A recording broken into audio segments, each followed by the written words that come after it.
guys, welcome back. Risa Ben here, Pursuing the Knightly Arts, and we are back at it working through some techniques from Le Jeu de la Hache, the play of the axe. So you guys liked that the last one quite a lot, and we are really eager to get back to it. Yep, in this video the techniques you're going to see utilize the Demi Hache, or the strong of your axe. It's the place right between your hands. Through the treatise we see that the Demi Hache is utilized quite a bit in Le Jeu de la Hache. So, as you guys will see now. Paragraph 26. If he comes to you, cue before, and holds it high, you could put the cue of yours by stepping to his left side of under his arm, and so that the cue passes under his axe between his two hands, and pull towards his hand a swift jerk to make him lose it with one hand. And from there you may strike with your Demi Hache to his side to throw him to the ground. At least you will make him step forward, and you will have enough leisure to raise a tour de bras against him.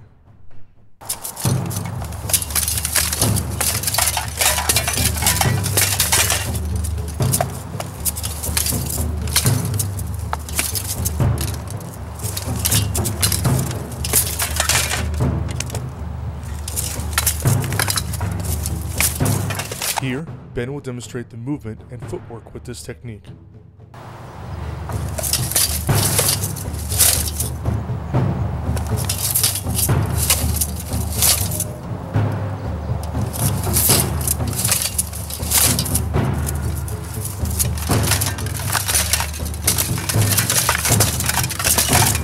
Paragraph 29.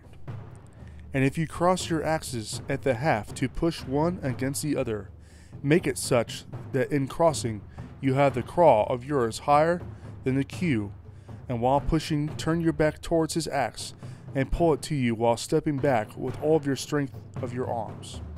Only hook the said back in the middle of his axe to make him lose his axe.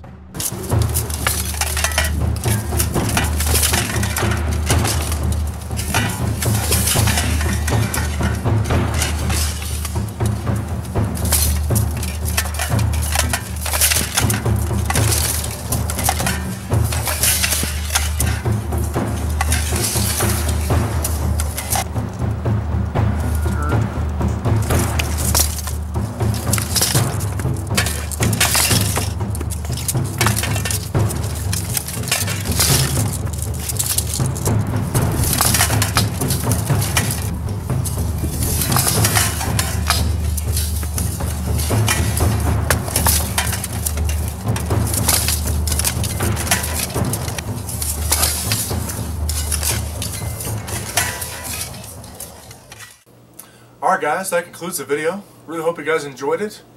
We always like to get back to working through this treatise. It's one of our favorites. And we're going to talk a little bit about what we liked, what we enjoyed about them, so the said techniques. So the first one was paragraph 29, in which you guys saw that we broke against the thumb and used a Demi Hache to push against the side, knocking them off balance. What I found with this technique is that when we initially started it, we kind of played it as a one motion technique, and if you read the text carefully, it does say to do this and then this. So it does kind of break it, and when you do it that way and you step to void the thrust, land the cue against their chest to kind of stop them from advancing and gain your targeting, and then rip back against the thumb, you use that second motion to concentrate all your energy in targeting on that thumb, and as it breaks, that leaves you open for the next motion where you extend explosively into their side to knock them off their feet, hopefully, and if not, you can follow and strike them as you please. Yeah, I noticed when Ben came around to hit me in my side with the Demi Hache, he was going between my legs, so it showed me really off balance. And you guys saw in the footage here, he actually came back with a tour de bras, the turn of the hands, and hit me with the maul, the hammer against my head. That's a recurring thing you see in the treatise, is if you knock them unbalanced or what have you, that you, they often say, come back with a tour de bras or otherwise. So it's kind of a recurring thing you see with the use of the Demi Hache. So paragraph 35, the disarm, I thought was the coolest one. Yeah. Because you're strong, and you feel like you got a really strong grip on that thing, and when the beck comes down, it's hooking, and all that energy is going right between your thumbs. So we know the breaking against the thumb is going to be weaker. So that just causes it to just slip right out of your hands. And when Ben did it, it was really explosive. It was like there's no way I was going to be bolted on that thing. So. Yeah, I found that going from the press where you're both bound to the Demi Hache and you're pushing against each other, just that the fact that they're exerting energy towards you, when you come away and you have to retreat your upper hand just slightly so you don't rake your knuckles on their axe first, which would clue them off that something's getting ready to rip on their axe.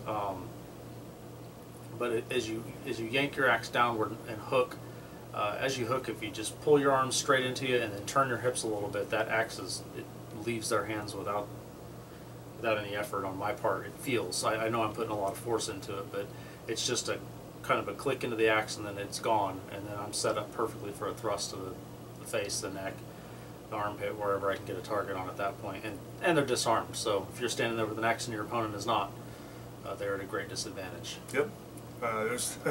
When we did this, there was a moment where I just said, all right, well, I guess I'll just die now, because it was just completely gone. Yeah, it's a surprise that the axe leaves your hands. I tried to hold on to it and keep him from taking it, and it was still, it would yank it right out of my hands.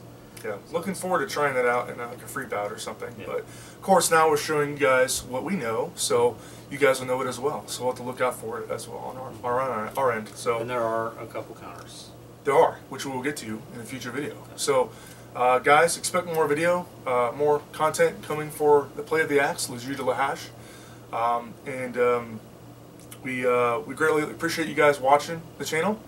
I think a year ago today was when we started the channel. So the channel is now our year anniversary. So super cool, woo, like that. So it's been an awesome adventure with you guys. Really appreciate you guys tagging along.